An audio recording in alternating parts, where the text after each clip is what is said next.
Good afternoon. Welcome to a very special X-Talk today with Dr. Deepak Chopra, who will be speaking on immersive realities of learning and creativity. My name is Molly Ruggles. I'm with Open Learning and with the residential education unit there, and I'm thrilled to be hosting this event.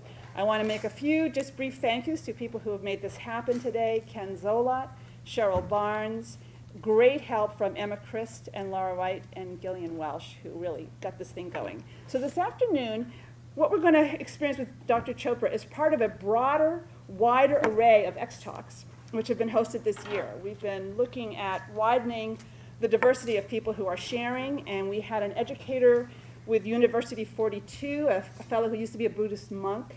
It's a very interesting initiative, online initiative. We also hosted a CEO of a startup in talent acquisition.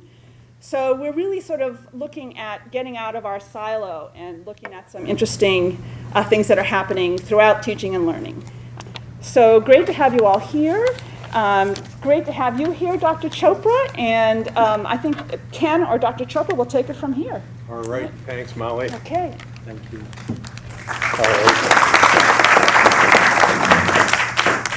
So thanks, Molly. As Molly said, my name is Ken Zolot, and a class with Sanjay Sarma this fall on storytelling in virtual reality and other new forms of technology.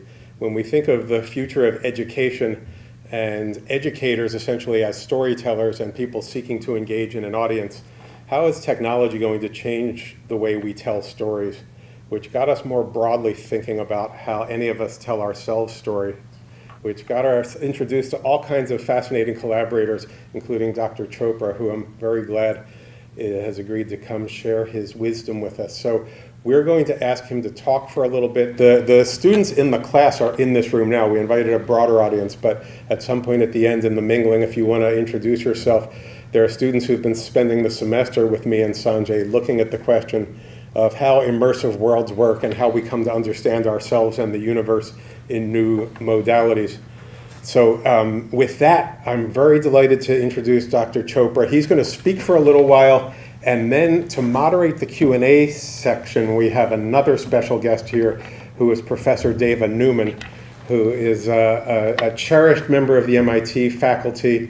She is the Apollo Professor of Astronomics and has been spending most of her life thinking about how humans might live in space and beyond. And she is back from a 2-year stint during the Obama administration as number 2 in command of NASA. So we're delighted Deva is here, and she's going to moderate a Q&A session with Deepak after he makes some introductory remarks.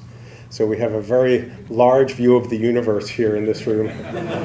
So with that, Dr. Chopra, welcome and thank you. Thank you. Do I need to go there? Start here. Okay. So thank you, Ron, and thank you everyone for being here and giving me this opportunity to share some thoughts with you. I don't even know where to begin because there's so much to explore. I'll give you a very short history of my background and then cut to the chase on what is reality, immersive, augmented, virtual, or real. So my background, went to medical school in India, got my training in medicine and internal medicine, endocrinology, neuroendocrinology, neuroscience in Boston, in all the various hospitals associated with BU, Tufts, and Harvard. And this was almost, I'd say, in the 70s. So we're talking about a long time, mid-70s. And at that time, there was a major revolution going on in my field, which was neuroendocrinology. Rosalind Yalow had won the Nobel Prize along with, I think his name was Solomon, I forget, for radioimmunoassay. So we were measuring everything that we could possibly measure in the body. And it was at this time, and I was working with Seymour Reichlin at Tufts, that one of my colleagues, who later became the chief of brain chemistry at the NIH, Candice Pert, she's no longer with us. She used in some little workshop we were having together, she used the expression molecules of emotion. And then this is the time that, you know, the Nobel Prize had been awarded for radioimmunoassay. We were looking at everything from opioid receptors to serotonin and oxytocin and dopamine, all of that. So it made sense that these molecules were not only mediators of emotion, but they were everywhere in the body, not just in the brain. You know, so this led me to start thinking about where is mind, where is consciousness, and does it influence our biology? At this point, I was also doing clinical work, and anyone who's a physician will tell you that you can have two patients who have the same illness, who get the same treatment, the same diagnosis, the same doctor, and they have variable outcomes. Biology is, at least the way we look at illness, it's not predictable the way other science is. And there are variable responses and some extreme. Patient can recover completely, patient can die, and you have no idea what's going on. So I started to extend my interest into how mind influences biology. And where is mind? So, you know, if you ask neuroscientists, they say the mind is what the brain does. And if you ask other people from other traditions, they'll say the brain is what the mind does. And so what is the relationship between mind and brain? And where is mind? At this time, I also found colleagues who were willing to explore outside the box. And one of my colleagues friends was from UCLA, and we started discussing, is there a good definition of mind in science? And there isn't. You know, but he came up with a very good definition that so far has not, no one has objected to. So here it is. The mind is an embodied and relational process.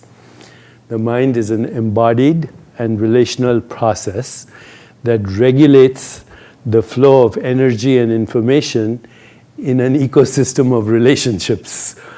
It's kind of complicated, but if you really understand this, then you'll see that mind has no location. Okay, right now I'm speaking to you, I'm using my mind, okay? You are responding by analyzing what I'm saying, so you're using your mind. And there are biological correlates to this, right? So as right now, I think our frontal cortex, your frontal cortex and my frontal cortex is in relationship at the moment. But if this was an emotional conversation, it would be a different location in the brain, you know, the limbic system or whatever. If we were scared and running out from this room, our reptilian brain would get activated. But whatever is happening in our mind has a biological correlate. There's no experience that doesn't have a biological correlate somewhere in the brain, whatever the experience is. This experience, this conversation, imagination, thought, memory, it all has biological correlates. But of course, it's not just the brain, since these neuropeptides in these molecules are floating all over the place, and they're actually made by other parts of our body. Today, when you say, I have a gut feeling about such and such, you're not speaking metaphorically. Your gut makes the same molecules your brain makes when you have that feeling. In fact, your gut feelings may be more accurate because gut cells haven't learned how to doubt their own thinking, which the brain has. You know, the brain is skeptical. So I came to the conclusion that there's no location for mind. It just appears in the brain as a linguistic thought, usually in English with an Indian accent. But if we think of mind as the flow of energy and information that is both embodied and relational, and this process is occurring in an ecosystem of relationships. Without relationship, there is no mind. So then this led me to what's the source of mind? Okay, what's the source of any experience? And that's where I am right now. So if you go to Wikipedia and you type out And I'm bypassing a lot of stuff that I could have said, because even though time is a human construct, we have to keep to it. I'm bypassing a lot, but if you go to Wikipedia right now and you type out what are the open questions in science today, about 150 questions show up.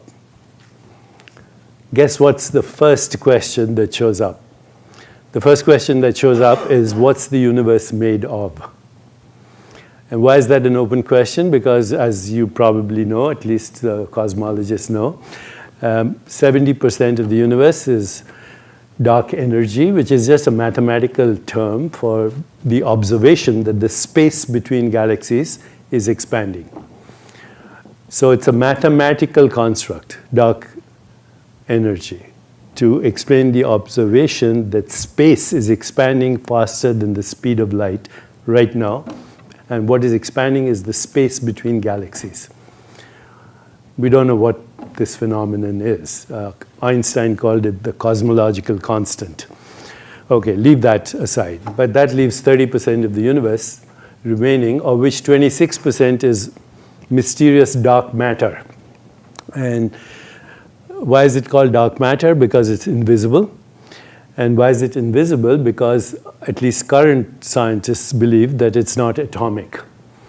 And so if it's not atomic, why do we call it matter? And the reason is it explains most of the gravity in a galaxy.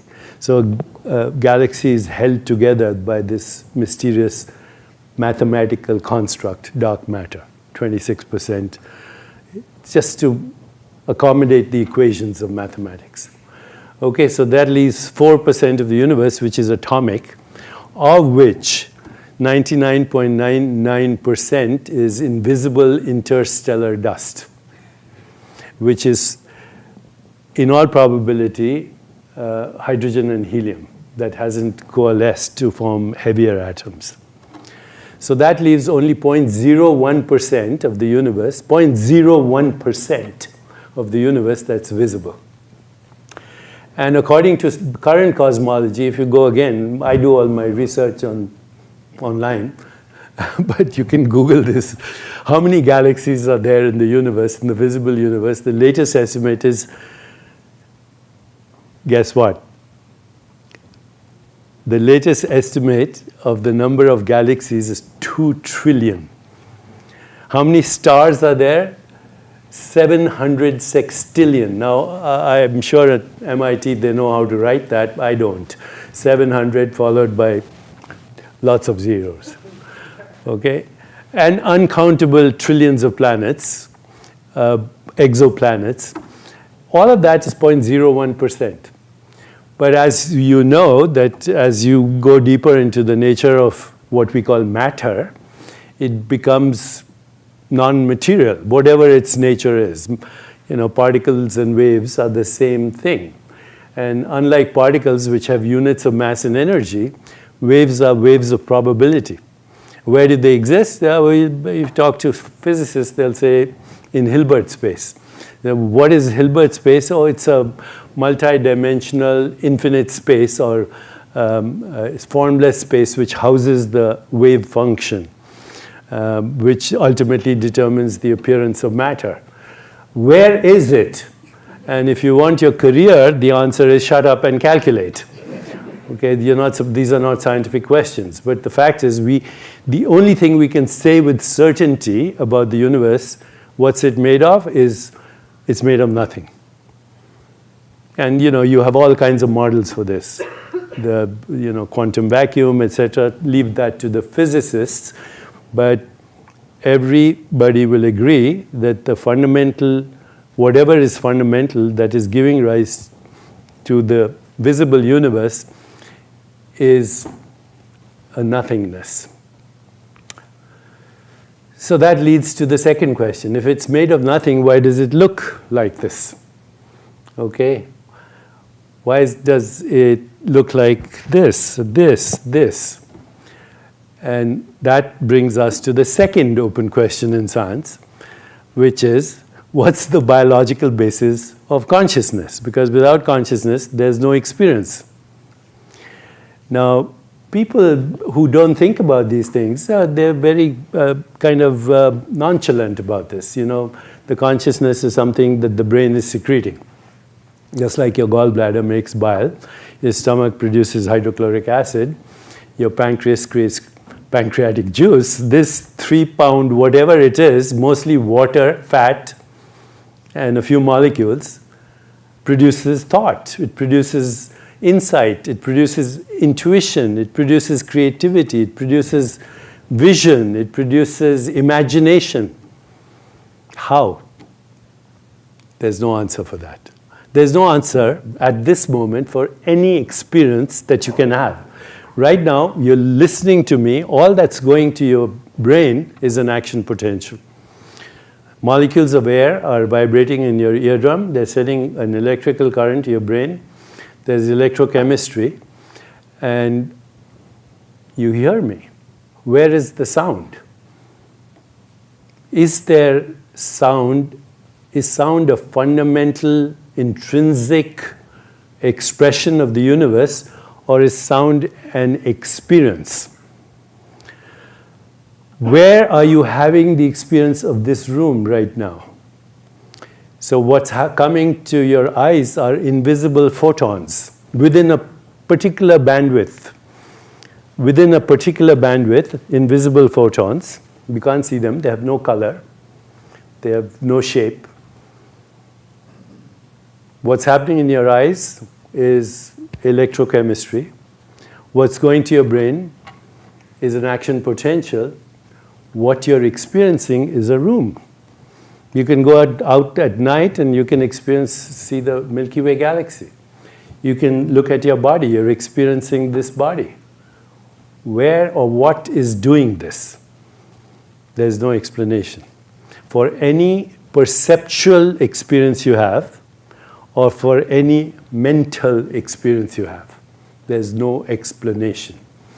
We know the biological correlates, we know the neural correlates, we can map them out, we can actually stimulate them and produce an experience without knowing how that happens. This is the amazing ability of our science, that we can map a biological correlate, and we can even map it digitally now through augmented realities and extend those experiences without knowing how the experience is produced. So here's, and I'll shut up after this, okay? I came to the conclusion, which qualifies me as either psychotic or totally off the wall. You know, I realized that I wanted to hang out only with psychotics, geniuses, and sages, because when you bring them together, then there's some emergence of a new insight. Bring together diverse people. So here's my conclusion. There is no such thing as a body or a brain or a mind or a universe. It's all virtual reality. And what we call the universe is a human construct, is a story for modes of knowing and experience in consciousness, which are modified forms of consciousness. So let me just take you down the rabbit hole a little bit. Okay, think of your mother right now. See her in your mind. Listen to her voice. You're having an experience. Think of a favorite song, John Lennon. Imagine. You hear something, you're having an experience, right? Think of a beautiful sunset on the ocean and look at it in your mind's eye. You're having an experience. In your brain, there's no sunset, there's no mother, there's no sound, there's no color. In fact, the brain can't even feel itself. It has no receptors for its own experience. So where is this experience happening? You know, I talk to ophthalmologists and say, where is seeing happening? And some of them say, it's happening in my eyes. And, you know, I ask them, are your eyes 9.5 centimeters apart? 2.5 centimeters by 2.5 centimeters. By the time light gets into your retina, it inverts. If there was an image in your retina, you'd see two of me upside down and curved because the retina is curved. So whatever is happening in your eyes, the experience of seeing me is not happening in your eyes. And then they'll say it's happening in the brain. So how does this room fit inside your brain? How does the Milky Way galaxy fit inside your brain? The brain is 10 centimeters by 15 centimeters by 7 centimeters. You know, it's easy to bypass all these questions, but the fact is, neither perceptual experience nor mental interpretation of perceptual experience is explainable through science today. And the reason is, science can only measure that which is measurable. And if consciousness is formless, made out of nothing, and if the universe is also formless, made out of nothing, maybe the universe is the experience consciousness is having by modifying itself as a perception. If I tell you, look there, every act of perception is a snapshot. And what holds them together is the presence of being, your consciousness that holds these snapshots together and creates a movie. And that movie includes the movie that you call your body. Because once upon a time, your body was a zygote. Then it was a baby, a toddler. There's no such thing as a body. The body is a perceptual activity in consciousness and a modified form of consciousness. Consciousness modifies itself into sound, into sensations, into perceptions, into images, into thoughts. Then human beings create a story around it. And we are storytellers. So according to deep historians, 70,000 years ago, and I don't know if this is accurate or not, but you know, this is the current thinking, 70,000 years ago, humans evolved imagination. Okay, so that you see these cave buildings and you see themes, etc.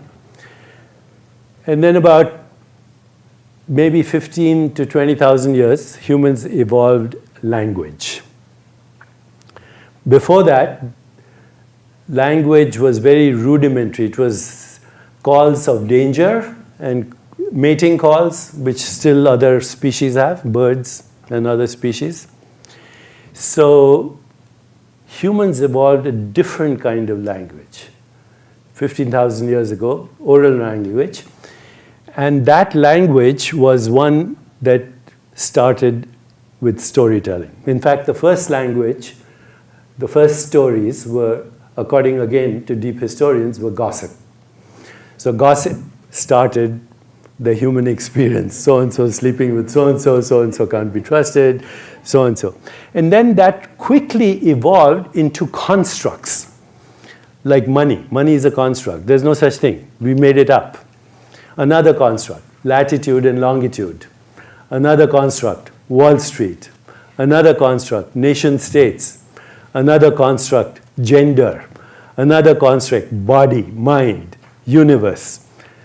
These are human constructs for modes of knowing and experience in human consciousness, which has a narrow bandwidth available to it. So you look at the experience of other species. Look at the experience of a butterfly known as the painted lady.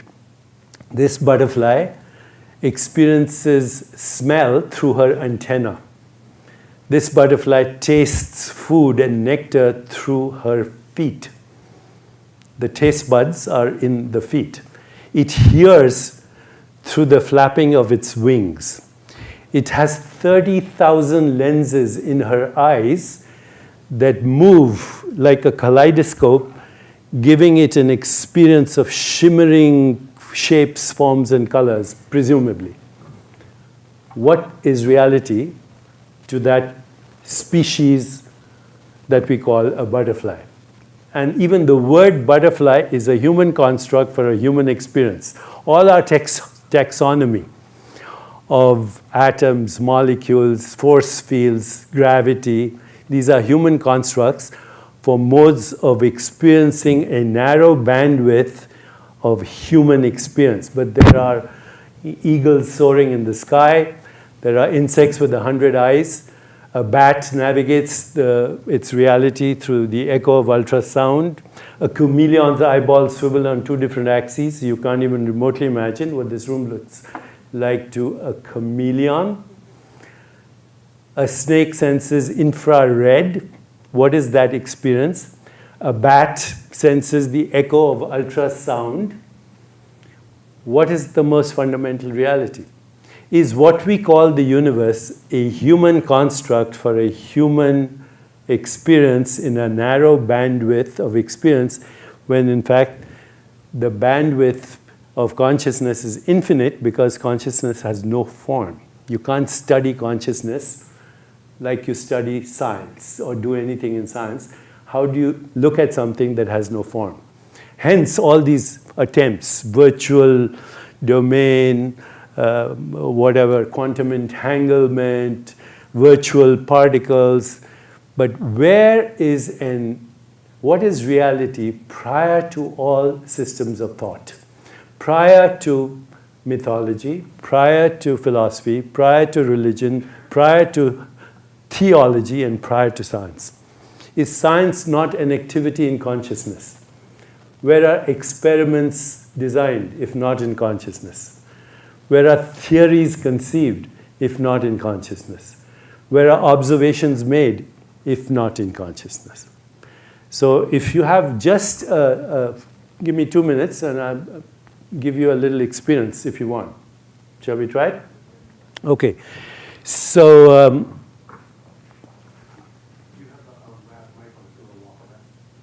I can walk around. Okay, just let's go over some perceptual experiences in the 5 senses, and then let's actually look at where this experience is happening, okay? So when I said think of a sunset on the ocean, let's do it again. You're thinking of a sunset on the ocean. Before you think of that experience mentally, there was no experience.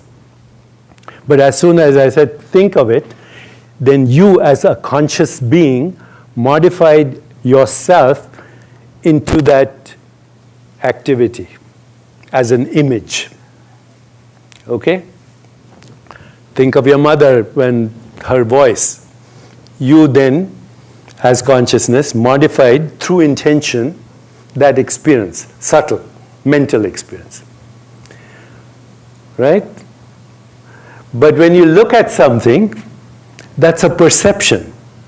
If you were a baby born into this world today, you have already arrived at an interpreted world.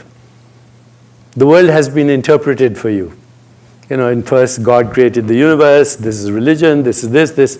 But now, if I ask you, what is that? Tell me what that is. A shoe. A shoe. As a baby, would you experience that as a shoe? All you would see is a color, a shape, a form, which is a modification of consciousness as that perceptual experience that we call color. Where is color? Can you locate color anywhere in the world? There's no location for color, right? It's not there. That's electromagnetic waves. It's not there from there to my brain, and there's no color in the brain either. Now you can take that for any sensation, any perception, same thing. So consciousness is modifying itself into still frames of experience, and then consciousness is interpreting them as the movie, the virtual reality that we call mind, body, and universe, as a human construct. There is no universe, it's a human construct. There is no body, it's a human construct for a mode of knowing and perception There are no electromagnetic fields or molecules or atoms or waves of particles. These are human constructs for modes of knowing and experience in human consciousness. So we made it up, the whole thing. And if you realize it's virtual, then birth and death are also constructs. If consciousness is formless and infinite, it's not in time. Only experience is in time. And the experience is a snapshot every time you have the experience. And what strings together these snapshots in the movie is you as awareness. Your body is not the container of awareness. Your body is an experience in awareness. Your mind is an experience in awareness. The world, the physical world, is an interpretation of a perceptual activity in awareness. So this then, what is awareness? Awareness is that in which all experience occurs, all experience is known, and out of which all experience is made. The interpretation of that experience is mind, body, universe. We are a species of consciousness in a virtual reality, and this is the ultimate virtual immersive dreamscape. So, Wittgenstein, the great German philosopher, he said, we are asleep, our life is a dream, but once in a while we wake up enough to know that we're dreaming. And so what do we wake up to? We wake up to the consciousness in which the dream is being projected. The dream that we call mind, body, Mars, moon. Those are human constructs for human modes of knowing and experience. The problem occurs is people say, so did I make it up? Is this, but this is part of the virtual reality. See, this part, this brain body, is an instrument for observation. It's not the observer. This is an instrument for observation. And every species, a different instrument, gives it a different virtual experience. So species, biological species, are species of consciousness. Now I'll end with just one remark. I've written 3 books with Rudy Tanzi, who's a neuroscientist at Mass General Harvard. And this morning he was talking about DNA entanglement to me, and how his experiments are showing that even at the level of DNA, everything, information, energy, what we call space-time, they're all entangled as possibilities. Okay, so I'm going to finish by asking you a question just now. And before I ask the question, I'm going to give you the answer. So the answer to my question, which I'm going to ask you in 2 seconds, is yes. So whatever the question is, just say yes, will you? Not till I ask the question. Okay. Are you aware right now? A little more enthusiasm. Okay. That's all we have, awareness. Okay, so are you aware right now? Yes. Okay.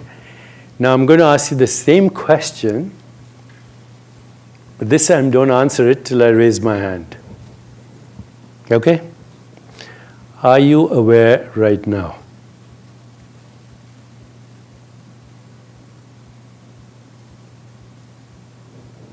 Yes. So are you aware is a thought. The answer yes is a thought. You are not the thought. You are the awareness in which the thought comes and goes. You're the awareness that modifies itself as a thought. Now you can extend that to every sensation, image, feeling, or thought that you have. All we experience is sensations, images, feelings, and thoughts. The rest is a story. And we have the best story right now. We call it science. But it's still a story. What is reality before the story? It's awareness modifying itself, and it is awareness that conceives, constructs, governs, and becomes the story that we call everyday reality. So there's perceptual reality, there's the interpretation of perceptual reality, which is the story, and there is the storyteller, which is consciousness. So consciousness is fundamental. It is without cause. It is formless, being formless. It is infinite. Being infinite, it is not in time. The observer is not in the body because the body is an observation. Your body is an observation. The observer is, actually there is only one observer, and it is formless and infinite. And there are innumerable modes of observation. And they are species specific, and they are culture specific, and they are story specific. And there are innumerable things observed, but actually it's the same thing being observed. You experience multiplicity, but it's consciousness knowing itself as experience. Consciousness is the subject and the object. So the mind is not doing the brain is not doing the mind and the brain are being done simultaneously by a formless, acausal, fundamental, irreducible, infinite, formless, virtual being. And for lack of a better word, let's just call it it. Okay, in the past people have called it God, now the unified field, the singularity, you can go on and on, quantum entanglement, those are all stories. Thank you very much.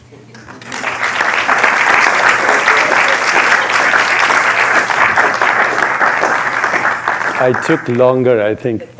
That's fantastic. Hello, everyone. I'm David Newman, and glad to be here. Wow. Thank you. Okay, we're going to do some Q&A. Please, I think we can sit down. We've asked some questions, and we'll give the audience time to interact a bit as well. How to get started? I'm a little blown away and still contemplating my consciousness, but I'll give it a start with a recent article, "The Future is Accelerating, and Will Humans Fit In?" I have a few questions for you on that in terms of, you go through that article and talk about the digital brain layer with 100 billion neurons to effortlessly communicate.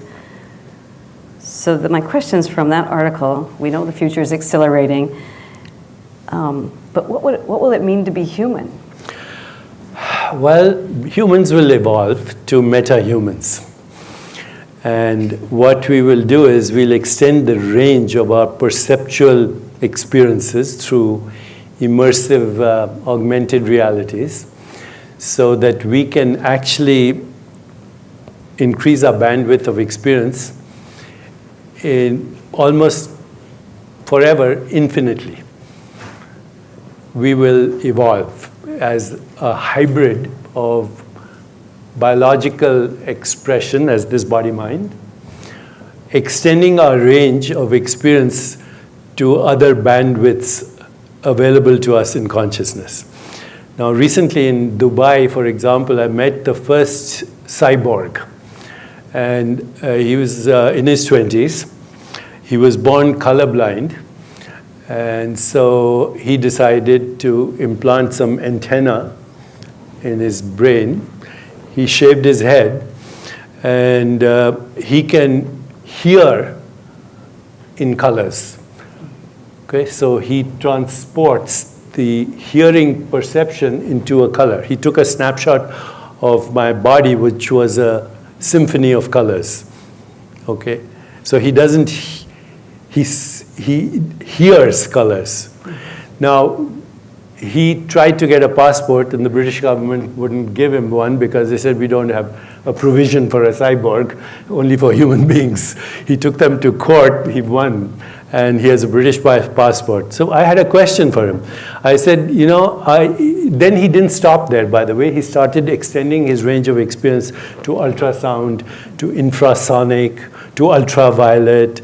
So I asked him, I said, when you experience, say, infrared or ultraviolet, are you having the experience of a honeybee, for example, that navigates through ultraviolet? He said, no, because I'm having it through a human brain. I don't know what the experience of a honeybee is. A honeybee, when it comes from a grove, it does something called a waggle dance for a few seconds, and it communicates to other honeybees through mind where to find the honey, just through this waggle dance that lasts a few seconds. What is that mode of communication? He said it's inaccessible to us. Even when we extend the range of our senses, we do it in terms of human constructs. So, reality is a trickster. And I think we will evolve and play better tricks with our perceptual experience, ultimately to the point where we will begin to understand ourselves as totally formless beings, having a perceptual experience. So I take that as the potentiality of raising our consciousness. Yes. But I wonder if we will I think enter into the consciousness of other beings. Well, again, we do with our dogs, with the horses, with other mammals. Even though we don't know what the sound of my voice sounds to a dog, but we have a communication. But the dog doesn't have a construct. I asked Obama, I said, does your dog know that you're the President of the United States? Or it's sitting in the Oval Office, right? Obviously, the dog has no constructs, but there's a relationship in consciousness. He might have, since I was at that White House, when you have all those security Yeah, you people were with you, there. the dog might know this isn't normal. I go in armored colored, SUVs. Yeah. I don't get to So there have you an ice are. cream on Yeah. the street. How did we evolve? Constructs, stories. Without that, there wouldn't be this universe that we are experiencing right now with our email and virtual, communication. Instantly, you send somebody an emoticon and they get a dopamine hit, even if they're in South Africa. Or when I see tweets from the president, I get an adrenaline hit, even though I'm not in Washington. Right? So it's all interwoven in the web of relationship. Well, if you want to go to the topic of spirituality and music, we have folks here from MIT. We have a lot of folks who I think work on cyborgs and robotics. We have lots of folks and colleagues and students in the class from Berklee School of Music as well. And a question was posed to define the concept of spirituality in connection with music, musical thought. Okay, so let's do that. Let's do that first on a very simple, straightforward level, which is scientific. There is data that if somebody enjoys music and you give them Narcan is a narcotic antagonist, they lose their enjoyment for that particular piece of music. So music creates opiates in your brain that have receptors in other parts of the body and that are immunoregulators. So music therapy is going to be a very big deal because it directly reaches to experience without interpreting it. Okay, so that's the physical aspect of any sensory modulation can change your biological expression. And music is what creates, for those of you who are musicians, a flow state. So when you're listening to music, you're not waiting for the end of the symphony. You're right where it is in the present moment. There's no anticipation, there's no memory, there's no regret, there's no resistance. You are in a flow state. And that flow state can be achieved through music, poetry, sex, many other things, meditation, self-awareness, reflective self-inquiry.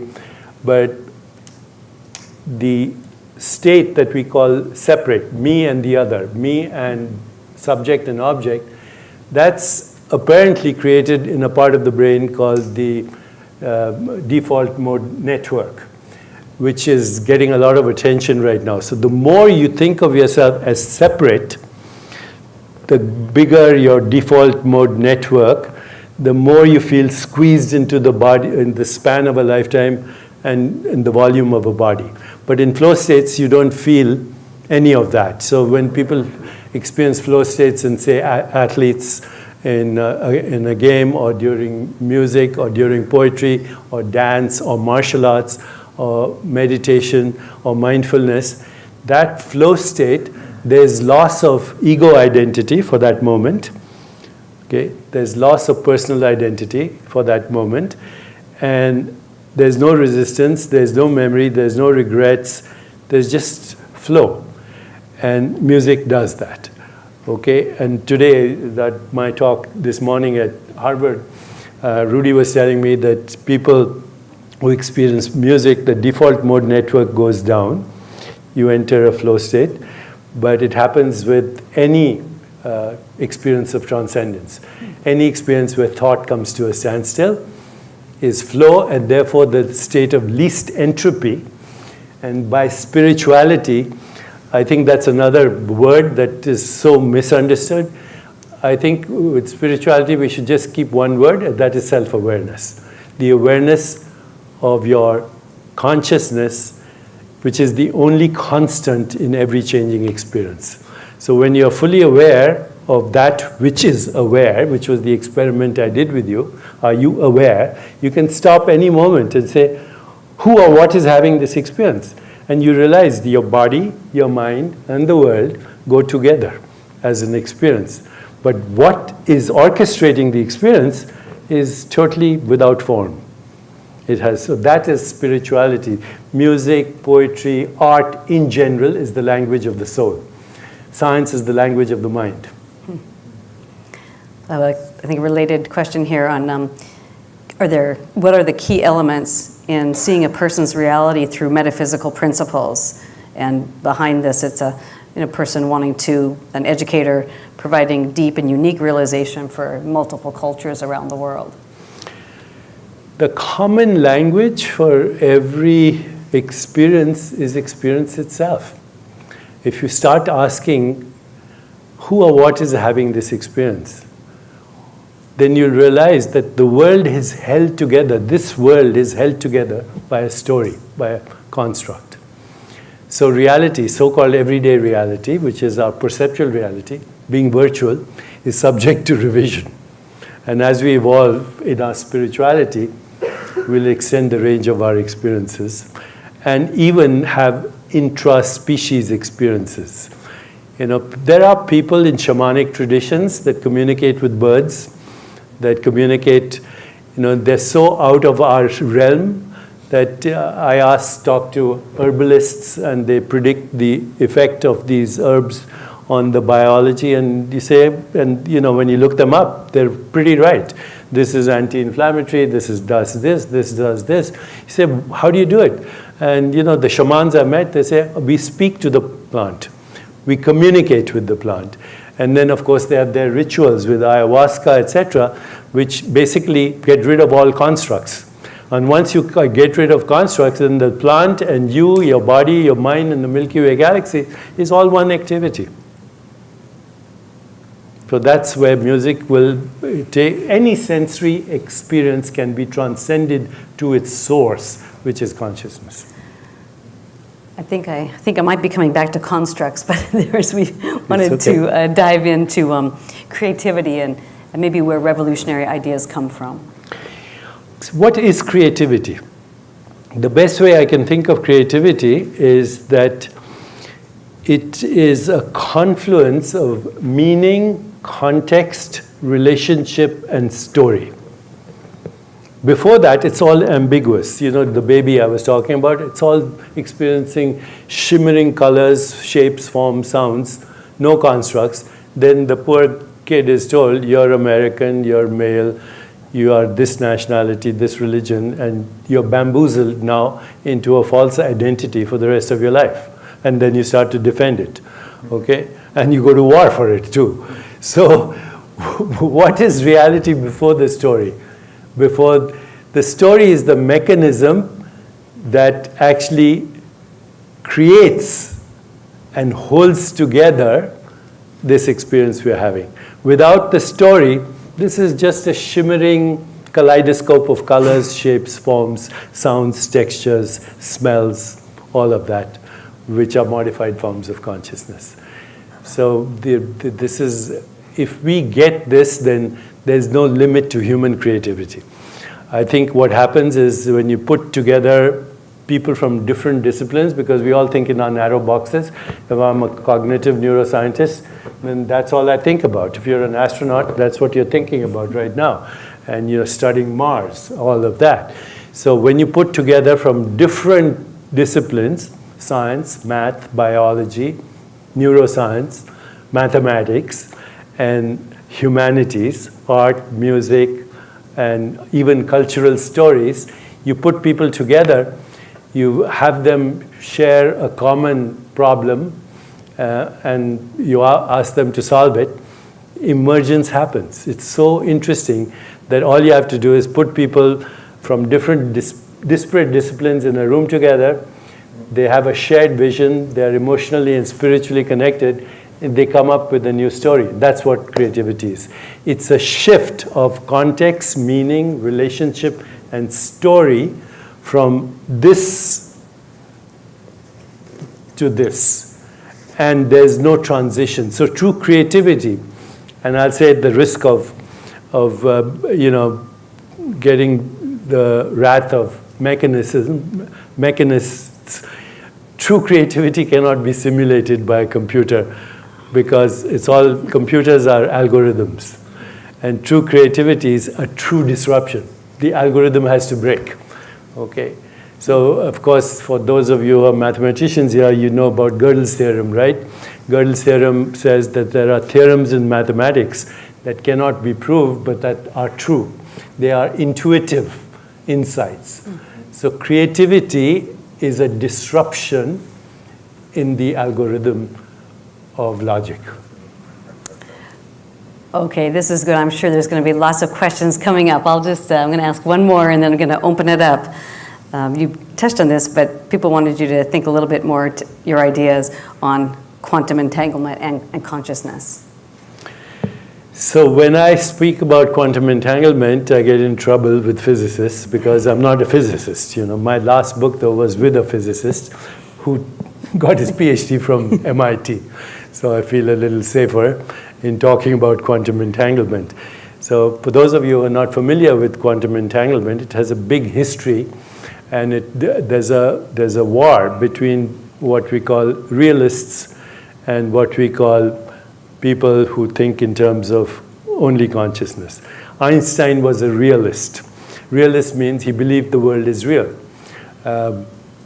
His famous remark, the moon would still be there if no one was looking at it. And then he described the mathematics for quantum entanglement or non-locality. It's called the Einstein-Podolsky-Rosen equation, and then Bell's theorem. These are mathematical ideas that say that at the most fundamental level of existence, whatever that is, quantum vacuum, whatever you want to call it, at that level, space-time, energy, information, and matter all exist simultaneously as possibility. And then the differentiation occurs that creates this experience that we are having, subject and object. So leave that aside, quantum entanglement, but just look at raw experience, sensations, images, feelings, thoughts. Think of somebody that you dislike just now.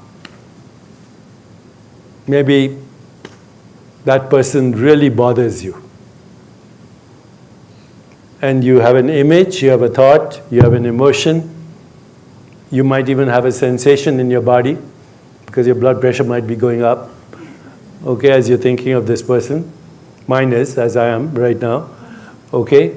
So our sensations, images, feelings, and thoughts are also entangled.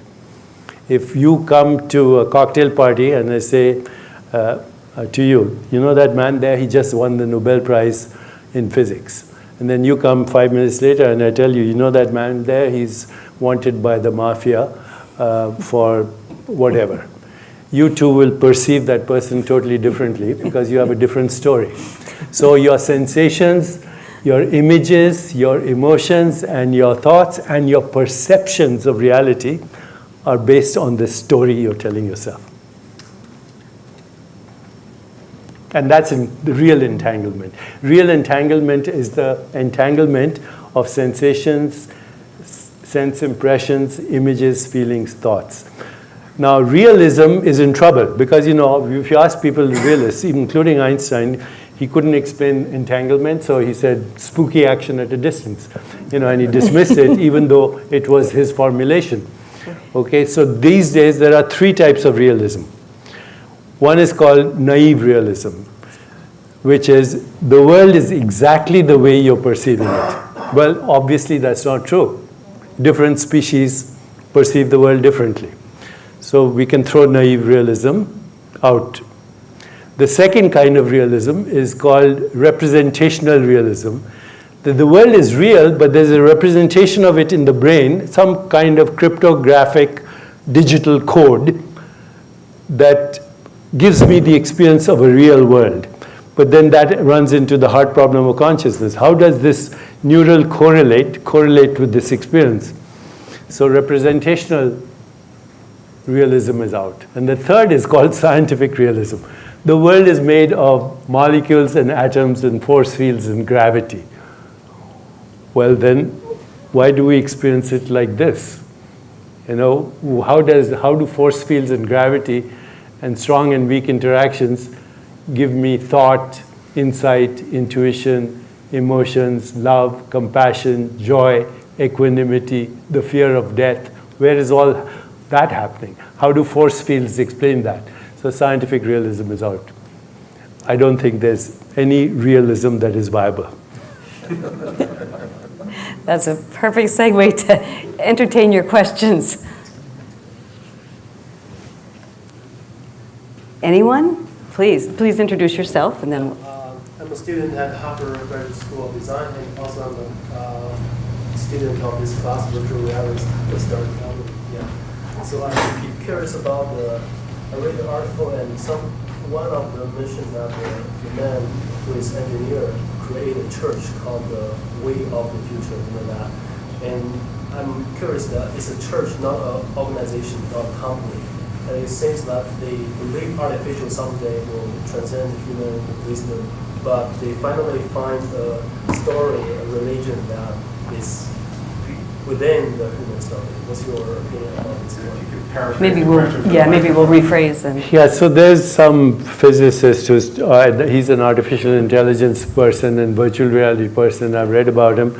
He says the future of God is technology, basically, and he might be right, but you have to explain, where does technology come from? Okay, technology is now part of human evolution. We can't do without it, right? We are totally dependent on technology for everything. Whether you take an airplane, you go to the airport, send a text message, email, whatever, we are dependent on it. So technology is here to stay. It's here to evolve. If you think technology is not here to stay and you don't want to have anything to do with it, then Darwin will say you're irrelevant. Either you adapt or you're not going to be part of the future of the human species. So technology is our gateway to understanding reality, which brings in big questions. What is the internet? Where is the internet? You know, you have all these servers everywhere, connecting everything to everything else. I would say that the internet is now our global brain, okay? And that through the internet and technologies, as we expand these technologies to virtual immersive experiences, we are creating a global brain which has everything, the sacred and the profane, the divine, the diabolical. We have technologies right now. You can talk to people who can reverse climate change, restore ecosystems, even bring back extinct species. So, you know, the future of technology, if we use it right, we don't have to leave the junkyard of infinity to go to Mars. But right now we have a junkyard. You know, we have climate change, we have eco-destruction, extinction of species, radical poverty, social, economic injustice. It's a mess. I mean, if you really think about it, the human species is insane. And if we don't agree, then we are declaring our own insanity. In order to first find a cure, we have to find the diagnosis. And right now, the diagnosis is we are creating an insane asylum with war, terrorism, climate change, refugees, eco-destruction, extinction of species, because of a misperception of me and the environment. Those trees are your lungs. The rivers and waters are your circulation. This air is your breath. The earth is recycling as your body. So you don't have a body in the universe. The body and the universe are one entity, are the same entity. You have a personal body, you have an extended body, they're equally yours. And unless we have this spiritual shift in our psyche, we will use technology for our destruction. Or we could create God, because God is a human construct in the same way as the universe is a human construct. Go ahead. From Open Learning. At the very beginning, when you talked about consciousness and the mind being mediated through relationships, first thing I thought of was the deliberate use in the criminal justice system of solitary confinement, and how that is intentionally depriving prisoners of human relationships, and how cruel that is. And it's horrifying to me, especially what you just were talking about. All of the things that are going on in the criminal justice system to deprive and dehumanize a huge segment of our population, and their relationship to each other and to the world at large, and how re-entry to society is just completely impaired, depending on whatever it is that they've done, but it's... Yeah, so solitary confinement is the cruelest thing you can do to a human being, or any other life form.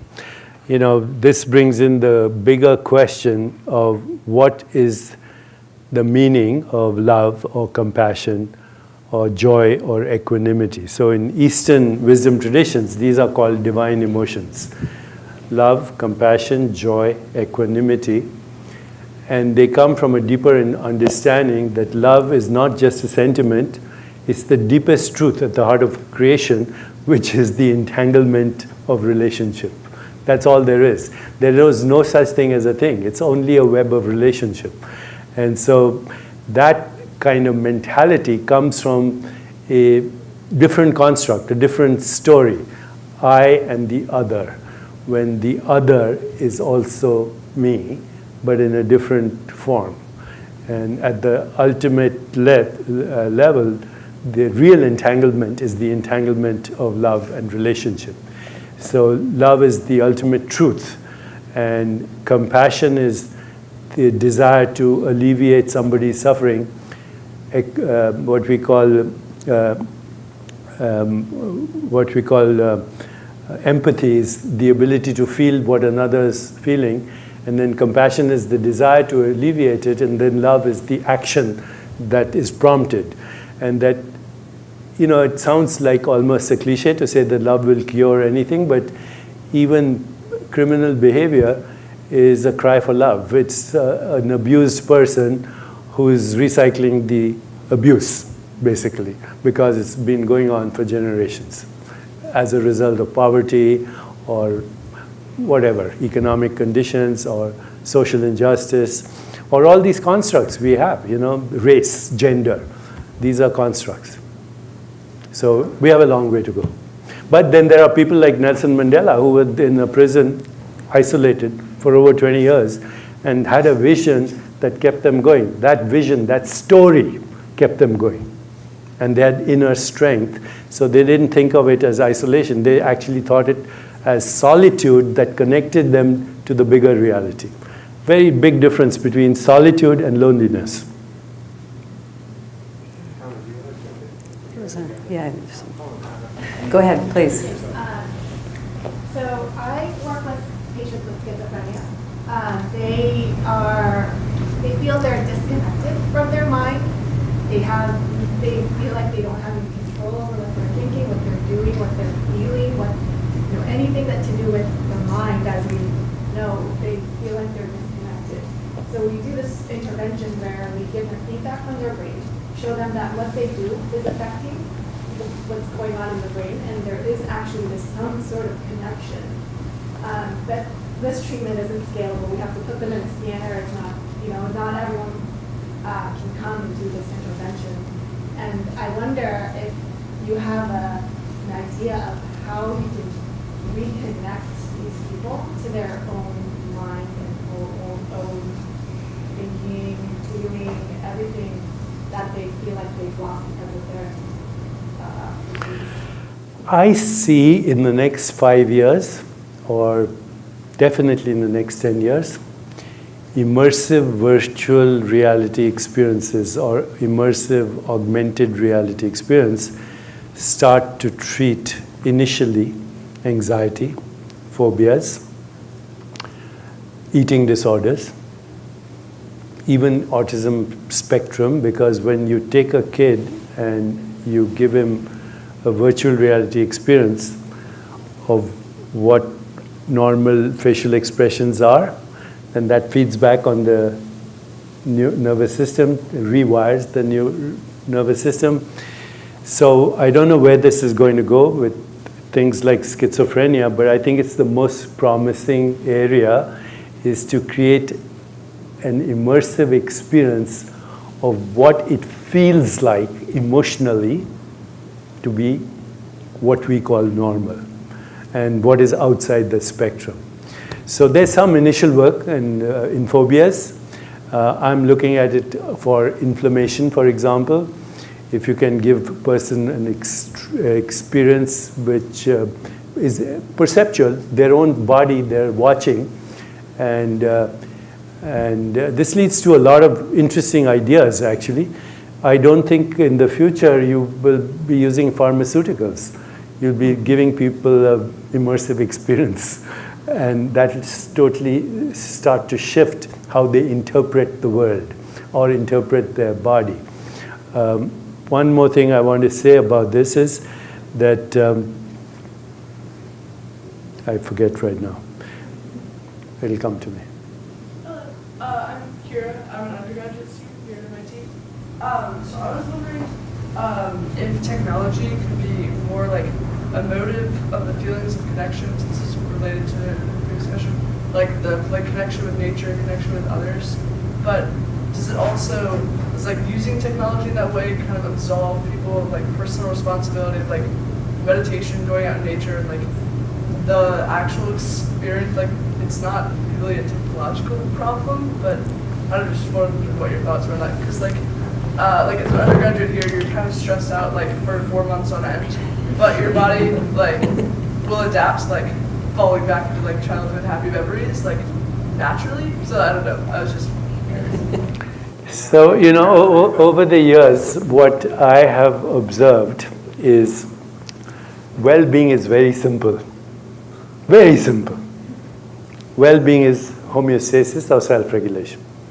So one extreme is self-regulation, homeostasis, and the other extreme is inflammation. And as human biological organisms, we dance between these two extremes. And the 6 things you can identify that will restore well-being, and it's only 6, thank God, are the following. Number 1 is sleep. Okay, sleep is the best way to regulate your body. And it's both dream sleep, light sleep, and REM sleep. All are important. And there's lots of data, what happens to amyloid, what happens to telomerase, what happens to gene expression, what happens to inflammation, and what happens in each phase of sleep. So sleep, number 1. Number 2, stress management, which could be meditation, mindfulness, and there are many kinds of meditation, reflection, looking at your own stories, mindfulness of sensory experience, mindfulness of body, mindfulness of viscera. That's what the yogis do. Anybody who does yoga regularly gets to know their body very well, including visceral space. So mindfulness of body, mindfulness of perception, mindfulness of mental space, mindfulness of the web of relationship, mindfulness of being mindful. So that it's a whole range of practices. I'm at the moment putting together the encyclopedia of all the world's traditions of meditation, because the goal of meditation is to bypass thought. That's it. If you think of what is the goal of meditation, ultimate is to go across the filter of the story. Then you can create a new story if you want. Okay, so meditation, but stress management in general. Music, poetry, arts, all of that is also part of stress. Exercise is part of stress management. So that would be number 2. Number 3 would be movement and mind-body coordination. That's where the martial arts and yoga come in, because as you become adept at these things, you realize that your body is actually awareness. That's all it is. It's made out of awareness. So the mind-body techniques that come from these great traditions of the martial arts, that would be added to movement. The 4th is emotions. So if you are experiencing love, compassion, joy, equanimity, homeostasis, if you're experiencing anger, hostility, not even anger, hostility, which is a peculiar human trait, because we tell stories. If you kick a dog, a stranger kicks a dog, the dog also has memory. It will attack you 5 years from now if you see the same dog. But the dog won't ruminate or plan for 5 years how to get even. Okay? That's a story. Okay? So hostility, guilt, depression, and shame are stories. And they take you away from homeostasis. Emotions regulate biology. Nutrition, now that we know that 2 million genes in our body are not human genes. Okay, they are microbial genes. And you can change them. You have only 25,000 human genes. You have 2 million bacterial genes. So technically speaking, you're a bacterial colony hanging on to a few human cells, you know. We are the awakening of bacterial consciousness, I think. Okay.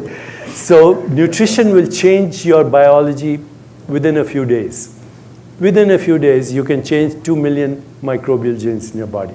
And these days, there are artificial intelligence techniques to analyze the microbiome. You can do it through AI. Finally, connection with nature. So, you know, we have 4 types of rhythms in our body. Circadian rhythms, as the Earth spins on its axis. Seasonal rhythms, as the Earth goes around the sun. Lunar rhythms, which are in relation to the movement, which is sun, moon, and earth, and then gravitational rhythms. And all these, by the way, all these rhythms are entangled with each other. If you restore circadian rhythm, you have jet lag, you take a walk on the beach barefoot, or you walk on the ground barefoot, or on grass, not on concrete, and barefoot, you're restoring your circadian rhythm. And so now people have developed technologies where you could be sitting here, and you could be sitting on this chair, and the cushion could be grounded through the grounding wire of that outlet, you know, where you put your computer, and you would decrease inflammation in your body.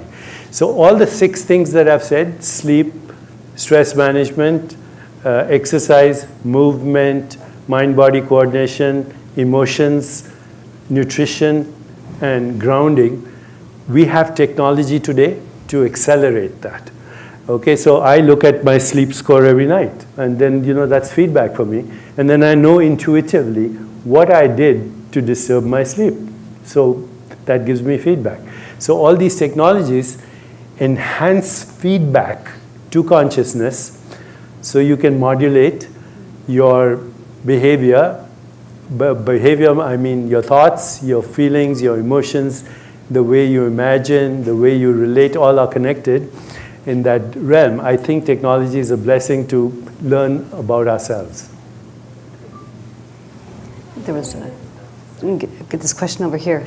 With the hand up here, go ahead. Okay, we'll come to you. Oh. Hi. I was wondering if you could tell us a bit about your venture into creating VR experiences. Say that again? About your venture into creating VR experiences with finding your true self. Some of us are Kenzal's students, and we're looking at immersive storytelling and immersive technology in this class, and I was wondering about your experience into it, creating for that medium. Also, you talked about meditation and how it's sort of it makes you conscious of your own body, but VR is also about disembodiment, or it has an element of disembodiment. And I was wondering how you reconcile that to create a meditative experience in VR. So of course, that's connected to so many things you brought up in that question. There's not one question, many questions, but let me try to answer that. Has anyone looked at what people are talking about these days, out-of-body experiences? Has anyone looked at the literature on out-of-body experiences? People in my class did. People in my class did, and we talked about Mel Slater over the weekend. Okay, we talked. So the real mystery is not the out-of-body experience, it's the in-body experience. There's no one there inside that body. The body is an experience in consciousness. Okay? So the real mystery is, how do we find ourselves as embodied beings? Because there's no observer inside the body. The body itself is an object of observation. The real mystery is not the non-local experience. The real mystery is the local experience. How do we find ourselves in the body without being in it? Okay, so there is an element of disembodiment which brings you closer to the real reality, which is the ultimate source of all experiences, which is consciousness. So when I did my VR project, I'm a student of Eastern wisdom traditions. I was thinking, why did the Buddha get enlightened under a tree? I mean, they always talk about the Bodhi tree, right? And you can go to India and you can look at the tree. So what was so special about the tree? And there's a part of Buddha's history where he comes out of his meditation and he holds a flower in his hand. And there are about 7 or 8 of his students looking at the flower. And he doesn't say anything, He just holds the flower. That's it, for all of them to see. And then Ananda, his favorite student, he smiles back at the Buddha. And Buddha smiles back, and the lecture is over. It's called the famous silent sermon, where he didn't say a word. And only one of the students got it. So the other students went to this guy, Ananda, and said, "We saw a flower. What did you and the Buddha saw something else?"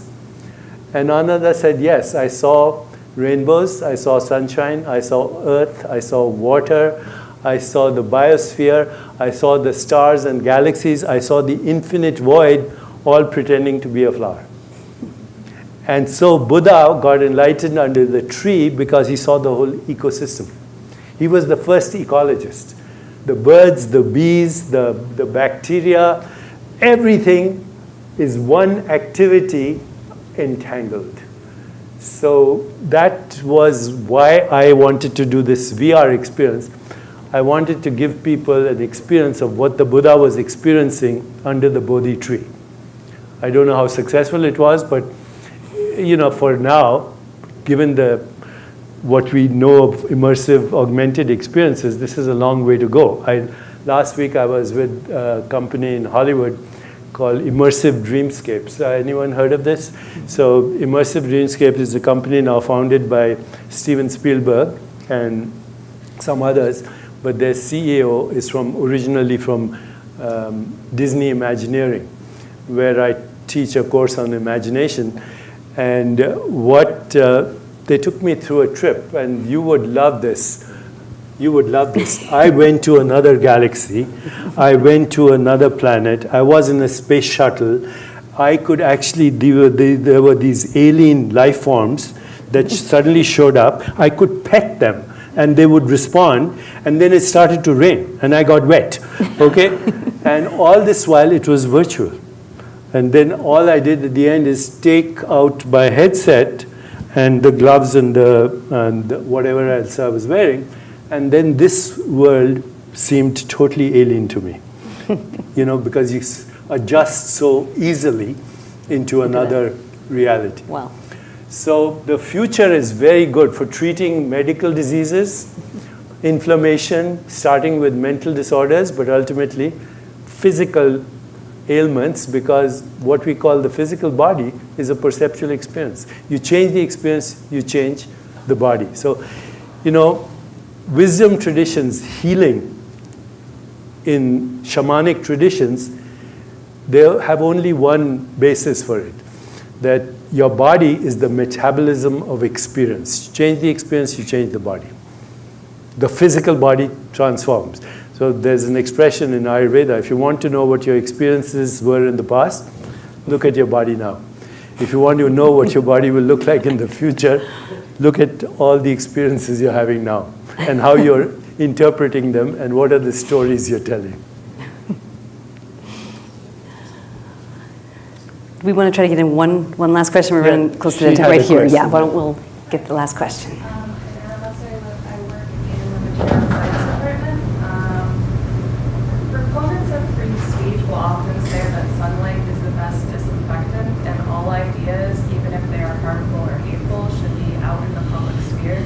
Whereas there are other people who believe that some ideas are so hurtful and hateful that they should be excluded from the public discourse. This has come up particularly with issues of censorship around Google, around YouTube, around Twitter, and I was wondering, considering how important you believe stories are, if you have an opinion on censorship versus free speech. You want to maybe repeat it? It's a question about censorship and free speech. Free speech. I don't believe in censorship, personally. I also think that as we move into the future, there are not going to be any secrets. Okay, so once there are no secrets, once everything is open and transparent, it already is. I mean, every photo lives on the internet, every video, every projection, this one lives forever on the internet. So there will be no secrets. And I'm finding amongst people of your generation that they don't care so much about donating their data. They don't care so much about privacy. And that this is a new era that we are coming into that will make things like spying and hacking, all this is now a reaction to what is happening in the world. But ultimately, there won't be any need to hack or spy. Everybody will know everything. And so what is the story we're going to tell?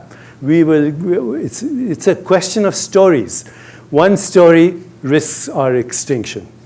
The other story is a true resurrection of the original state of one ecosystem functioning with perfect precision and harmony and evolving at the same time. We are the only species who have messed it up. Now it's our duty to be transparent and come up with a new story. Thank you. So you've inspired so many of us in this room, and just a real privilege to be able to spend 90 minutes with you all. So on behalf of all of us, thank you so much. Thank you. Thank you. Thank you.